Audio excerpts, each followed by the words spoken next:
थांब, इतकी घाई कशाची आहे तुला?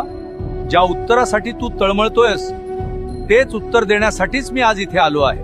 आधी तू शांत हो आणि माझ्याकडे बघ. तुला फक्त तुझे रिकामे हात दिसले, पण त्या रिकाम्या हातांनी जेव्हा जेव्हा तू माझ्या पायरीला स्पर्श केलास तेव्हा तुझ्या नशिबातले कितीतरी काटे मी उपसून काढले. हे तुला दिसलं नाही. मी तुला रिकाम्या हाताने परत पाठवलं, कारण मला तुला चिल्लर नाही द्यायची होती.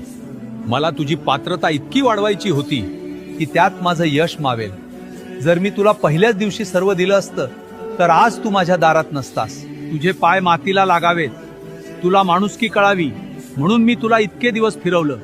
पण आता तुझी परीक्षा संपली आहे, कारण आता मी जे देणार आहे ना ते सावरताना तुझे हे 2 हात सुद्धा अपुरे पडतील.